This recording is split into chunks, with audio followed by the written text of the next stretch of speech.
जय हिंद मित्रांनो. तर मी विजय कदम आपल्या सर्वांचं एज्युकेटिव्ह इंडिया ग्रुपमध्ये स्वागत करतोय.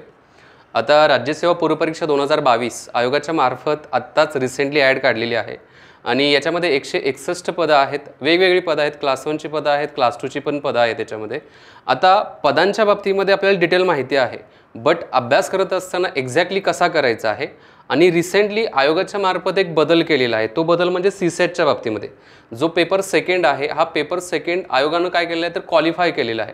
आता त्याचं कॅल्क्युलेशन कसं असणार आहे, म्हणजे 33% मार्क्स पडल्यानंतर तुम्ही सीसॅट क्वालिफाय होणार आणि त्याच्या आधारावरती तुमचा पेपर सेकंड जो असणार आहे ते मेरिट पेपर सेकंडच्या आधारावरती म्हणजे मार्क्स पडत आहे त्या आधारावरती लावले जाणार आहेत.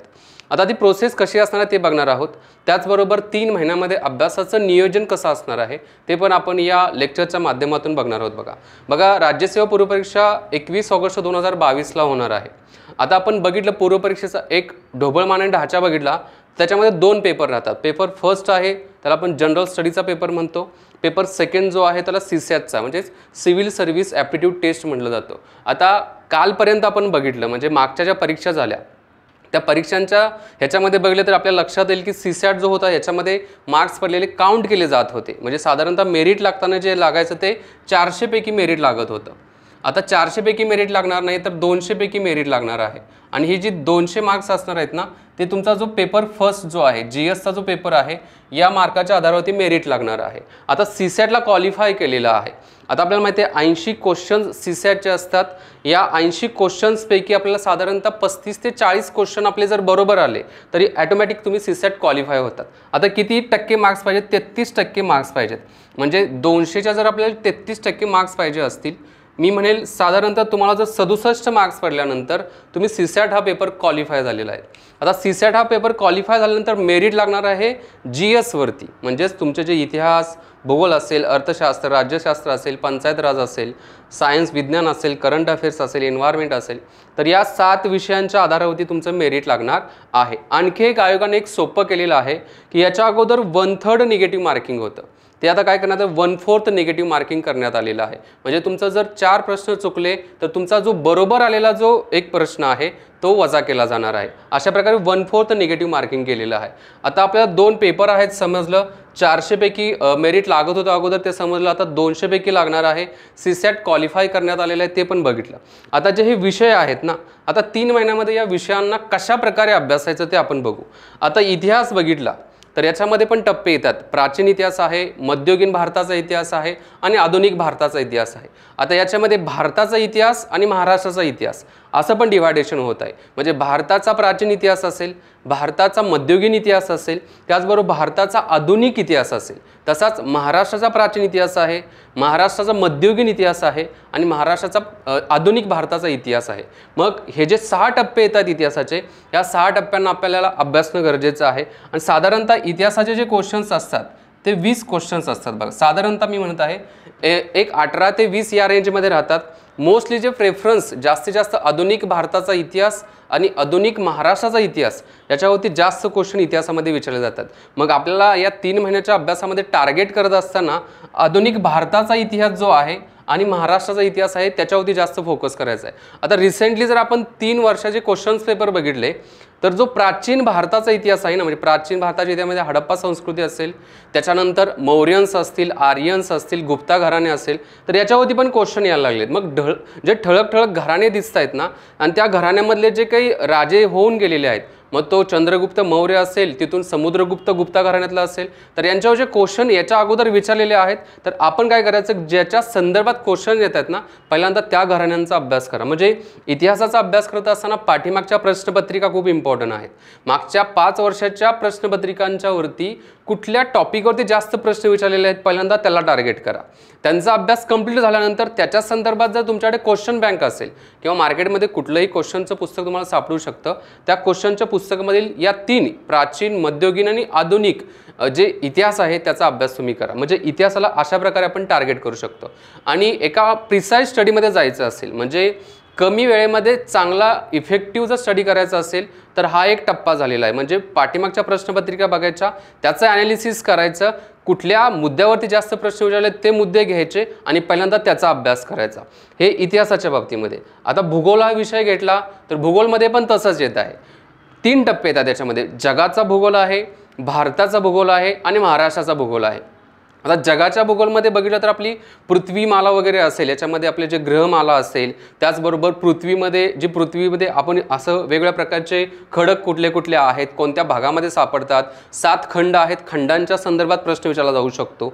पण जगाच्या भूगोलावरती 2 ते 3 क्वेश्चन येतील जास्तीत जास्त. 20 क्वेश्चन साधारणतः याच्यामध्ये पण असू शकतात. 18 ते 20 मी 20 मॅक्सिमम घेत आहे. मॅक्सिमम घेतल्यामुळे तुम्ही जास्त याच्यावरती पण फोकस करणार आहे. म्हणजे इतिहास, भूगोल, अर्थशास्त्र, राज्यशास्त्र, पंचायत राज आणि सायन्स आणि करंट अफेअर्स हे जे 6 विषय आहेत ना, या 6 विषयावरतीच बऱ्यापैकी क्वेश्चन पेपर कव्हर होत असतो. आता भूगोलमध्ये मी म्हणलो की जगाचा भूगोल आहे. जर समजा जगाचा भूगोलचा अभ्यास करताना तुमच्या लक्षात येत असेल की हा खूप व्हास्ट आहे, तर 2 ते 3 क्वेश्चन येत आहेत. बट त्यातले पण ठळक कुठले येत आहेत, मग हे जर समजून घ्यायचं असेल तर पुन्हा एकदा पाठीमागच्या प्रश्नपत्रिका बघायच्या. प्रश्नपत्रिकेमध्ये कशा संदर्भात जास्त प्रश्न विचारलेले आहेत, मग ठीक आहे, मग नकाशाच्या संदर्भात प्रश्न असेल तर त्या नकाशांचा अभ्यास आपल्याला करायचा आहे. ओके. आता दुसरा जो आहे तो भारताचा भूगोल जो आहे, भारताचा आणि महाराष्ट्राचा भूगोल, याला तुम्हाला अजिबात स्किप करायचं नाही आहे. मग याच्यामध्ये सामाजिक भूगोल असेल, राजकीय भूगोल असेल, आर्थिक भूगोल असेल, सांस्कृतिक भूगोल असेल, तर हे जे भूगोलाचे पण टप्पे केलेले आहेत, तर त्यांना पण आपल्याला काय करायचं आहे, अभ्यासायचं आहे. आणि हे करत असताना कोणतंही एकच पुस्तक वापरा, म्हणजे जास्त पुस्तक वापरायची पण गरज नाही आहे. आता भूगोलाचे NCERT जे आहेत त्या सगळ्यात बेस्ट रिसोर्स म्हणून आपण त्याचा काय करू शकतो, वापर करू शकतो. आता एज्युकेटिव्ह इंडिया ग्रुपचं मोबाईल ॲप्लिकेशन आहे, त्या ॲप्लिकेशनमध्ये या संदर्भात जे NCERT जे आहेत ना, मग 6वी ते 12वी पर्यंतच्या सर्व NCERT मी शिकवलेले आहेत. ॲप्लिकेशनची लिंक खाली डिस्क्रिप्शन बॉक्समध्ये मी देईलच. त्या लिंकवरती जाऊन ते ॲप्लिकेशन डाउनलोड करा आणि ते कोर्सेस एकदम कमी प्राईसमध्ये आहेत. तुम्हाला होल कोर्स नको असेल तर फक्त भूगोलचा असेल, इतिहासाचा असेल, अर्थशास्त्राचा असेल तर तो घ्यायचा असेल तरी पण तुम्ही काय करू शकता, परचेस करू शकता. आपण आपल्या मुद्द्यावरती येऊ. नंतर महाराष्ट्राचा भूगोल जो आहे, महाराष्ट्राच्या भूगोलमध्ये महाराष्ट्राचे जे विभाग आहेत, मग कोकण विभाग असेल, त्याच्यानंतर पुणे विभाग म्हणजे पश्चिम महाराष्ट्र असेल, मराठवाडा असेल, विदर्भ असेल, खानदेश असेल, तर यांना पण अभ्यासायचा आहे. अभ्यास करत असताना यांना पण राजकीय एकदम कॅल्क्युलेशन कसं आहे, राजकीय कशा पद्धतीने ढाचा आहे, त्याचबरोबर भौगोलिक ढाचा कशा प्रकारे आहे. जर कोकणामध्ये गेलो तर कोकणामध्ये सिंधुदुर्गमध्ये कोणत्या प्रकारचा खडक आढळतो आणि त्या खडकामध्ये कोणत्या प्रकारचं खनिज आहे, याच्यावरती पण क्वेश्चन्स आलेले आहेत.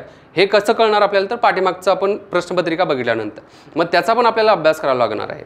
त्याचबरोबर भूगोलमध्ये आणखी मातीच्या बाबतीमध्ये वेगवेगळ्या प्रकारचे सॉइल्स, मग काळी मृदा असेल, त्याचबरोबर तांबडी मृदा असेल, त्याच्यानंतर डिफरंट टाईप्स ऑफ लॅटेराईट मृदा म्हणजे सॉइल्स असतील, तर त्याच्यामध्ये कोणत्या प्रकारची पिकं येतात, या पिकांचा पण आपल्याला अभ्यास करून घ्यायचा आहे. आणि वनांचे प्रकार पण येतात, म्हणजे फॉरेस्ट ऑल इंडियामध्ये, महाराष्ट्रामध्ये वनांची जे आपण टक्केवारी आहे ती किती आहे, त्याचा पण आपल्याला काय करायचं आहे, तर अभ्यास करावा लागणार आहे. नेक्स्ट जो आहे तो अर्थशास्त्र. One of the important subject मी म्हणेल अर्थशास्त्र, कारण अर्थशास्त्र, राज्यशास्त्र यांना पॅरलली धरून असतो तो करंट अफेअर असतो. म्हणजे जर तुम्हाला अभ्यास करायचा असेल तर अर्थशास्त्र, राज्यशास्त्र आणि करंट अफेअरला पॅरलली धरून करू शकता. कसा करू शकता, आता रिझर्व्ह बँक ऑफ इंडियाचा करंट अफेअर्समध्ये आपण मुद्दा बघितला की रिझर्व्ह बँक ऑफ इंडियाच्या मार्फत रेपो रेट वाढवलेला आहे, रिव्हर्स रेपो रेट कमी केलेला आहे किंवा वाढवलेला आहे असं काहीतरी आलं. आता रेपो रेट आणि रिव्हर्स रेपो रेट ही अर्थशास्त्रातली कन्सेप्ट झाली, म्हणजे बेसिक कुठलं आलं, अर्थशास्त्रातलं आलं. आता करंट अफेअरमध्ये काय सांगितलं की रेपो रेट 4% आहे. आता त्याचा परिणाम चलनवाढीवरती म्हणजे इन्फ्लेशनवरती काय होऊ शकतो, हा जर अभ्यास आपल्याला करायचा असेल करंट अफेअरमधला तर तो आपण अर्थशास्त्रामधून करू शकतो. मग समजा ज्या टर्म्स, जे मुद्दे अर्थशास्त्रामधील करंट अफेअरमध्ये येत आहेत, जसं repo rate, reverse repo rate, RBI येत असेल, त्याचबरोबर कॅपिटल मार्केट येत असेल, शेअर मार्केट येत असेल, तर या सगळ्यांचा बेसिक जो आहे तुम्हाला अर्थशास्त्रामधून समजणार आहे. जर जे मुद्दे इथं येतात मागच्या 1 वर्षाच्या करंट अफेअरमध्ये, त्यांना फक्त पिकअप करायचं आणि अर्थशास्त्र या पुस्तकामध्ये कोणतंही पुस्तक तुम्ही वापरू शकता त्याच्यामध्ये जायचं आणि त्याच्यातून कव्हर करायचं. आता तरी पण तुम्हाला प्रॉब्लेम येत असेल तर माझ्या यूट्यूबवरती अर्थशास्त्राच्या 70 व्हिडिओज आहेत, एकदम फ्री आहेत. त्या व्हिडिओचं पण तुम्ही काय करू शकता, बघू शकता. त्याच्यामध्ये बऱ्यापैकी 70% सिलेबस मी कंप्लीट केलेला आहे. आणि राहिला मुद्दा राज्यशास्त्राच्या बाबतीमध्ये, राज्यशास्त्र आणि panchayat raj one of the important subject. पुन्हा एकदा राज्यशास्त्रावरती साधारणतः 12 ते 13 क्वेश्चन्स येतात. पंचायत राजवरती पण साधारणतः मी म्हणेल की 3 ते 4 क्वेश्चन्स येतात. डिपेंड आहे, ते वेगवेगळ्या वर्षी वेगवेगळ्या पद्धतीनं क्वेश्चनचा ढाचा आलेला आहे. कधी कधी 10 आलेले आहेत, कधी कधी 15 पण आलेले आहेत. आता राज्यशास्त्रासाठी मी फक्त तुम्हाला एक रेफरन्स देईल की मी जे बनवलेले 101 व्हिडिओज आहेत यूट्यूब चॅनलवरती आहेत, कारण कमी वेळेमध्ये तुम्हाला जास्त काय करायचं आहे, अभ्यास करायचा आहे. तर राज्यशास्त्राच्या त्या व्हिडिओ तुम्ही बघू शकता, एकदम फ्री आहेत, त्याचा लाभ तुम्ही घेऊ शकता. राहिला मुद्दा सायन्सच्या बाबतीमध्ये. सायन्स जर अभ्यासायचा असेल तर 6वी ते 10वीपर्यंत NCERT वाचावं लागेल. पण हे 6वी ते 10वीपर्यंत NCERT वाचत असताना बराच वेळ एक्झॉस्ट होऊ शकतो. मग सायन्सचा पण कोर्स आहे, त्याचबरोबर सायन्सच्या काही व्हिडिओज पण मी बनवलेल्या आहेत. त्या पण व्हिडिओचा तुम्ही काय करू शकता, लाभ घेऊ शकता. आणि तुम्हाला वाटलं की एखादं पुस्तक अभ्यासायचं असेल तर कोणतंही एक पुस्तक, पुन्हा एकदा ह्या सगळ्या विषयांच्या मध्ये 3 महिन्यामध्ये तुम्ही काही 50 पुस्तकं एका 3 महिन्याच्या वेळेमध्ये अजिबात वाचू शकत नाही. मग तुमचं टार्गेट काय असणार आहे की 3 महिन्यामध्ये प्रत्येक विषयाचं एक पुस्तक आपल्याला अभ्यासायचं आहे. भले एक पुस्तक 10 वेळा वाचल्यानंतर त्याचा फायदा होणार आहे, पण 10 पुस्तकं एकदा वाचलं तर तुमचं कन्फ्युजन होणार आहे. त्यामुळे आपलं टार्गेट असणार आहे एक पुस्तक निवडायचं आहे. आता करंट अफेअर, बऱ्याच विद्यार्थ्यांना प्रश्न पडतो की सर करंट अफेअर कधीपासून कधीपर्यंत करायचं. तर करंट अफेअरचा बेस जो आहे, तुमची जर परीक्षा 21 ऑगस्ट 2022ला असेल तर जुलै 2021 पासून जुलै 2022 पर्यंतच करंट अफेअर करा. एका वर्षाचं करंट अफेअर करा. आणि त्या करंट अफेअर शिवाय तुम्हाला पुन्हा वेळ भेटला तर सगळ्यांची पुन्हा रिव्हिजन करा. मग तुम्ही म्हणाल जानेवारी 2021 पर्यंत राहिलेलं करू का, काही गरज नाहीये. करंट अफेअरमध्ये सूर्याच्या खाली आणि तुमच्या या विषयाच्या संदर्भात जे काही असेल त्याच्यावरती प्रश्न येऊ शकतो. मग करंट अफेअर करण्यापेक्षा, एक्स्ट्रा करंट अफेअर करण्यापेक्षा जानेवारीपासून मी म्हणेल जूनपर्यंत तुम्ही जुलै टू जुलै करा आणि राहिलेला जो भाग आहे त्याचं पुन्हा एकदा रिव्हिजनसाठी वापर करू शकता. आता एन्व्हायरमेंट, रिसेंटली एन्व्हायरमेंटवरती आयोगाच्या मार्फत भरपूर फोकस केला जात आहे. का केला जात आहे, कारण कार्बन डायऑक्साईडचं इमिशन खूप मोठ्या प्रमाणामध्ये होत आहे. त्याचबरोबर एन्व्हायरमेंटमध्ये जे बदल होत चाललेले आहेत, टेम्परेचर वाढत चाललेलं आहे, समुद्राच्या पातळ्या ज्या आहेत त्या वाढत चाललेल्या आहे, भरपूर पूर येत आहे, भूकंप येत आहेत.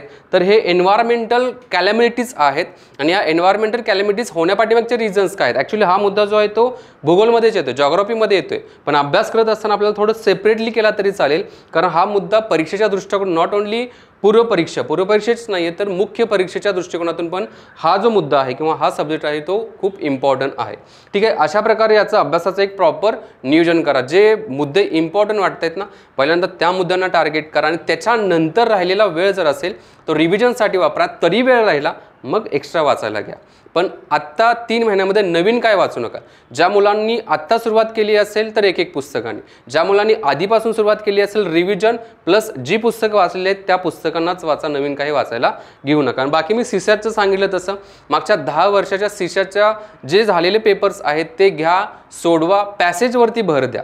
कारण पॅसेजवरती साधारणतः 50 क्वेश्चन्स येतात. 80 प्रश्नापैकी 50 क्वेश्चन पॅसेजवरून येत असतील तर आपल्याला त्यातली फक्त 33 ते 35 क्वेश्चन्स बरोबर आणायचे आहेत. बट हे करत असताना ॲक्युरेसी खूप इम्पॉर्टंट आहे आणि जास्तीत जास्त प्रॅक्टिस करणं पण काय तर खूप इम्पॉर्टंट आहे. सो अशा प्रकारे काय आहे तर पेपर फर्स्ट आणि पेपर सेकंड सीसॅट देण्यात आलेला आहे. आता एक गोष्ट याच्यामध्ये ॲड करा की साधारणतः एक जे टेस्ट सिरीज नावाचा प्रकार जो असतो ना, एक 2 महिन्याचा तुमचा अभ्यास झाल्यानंतर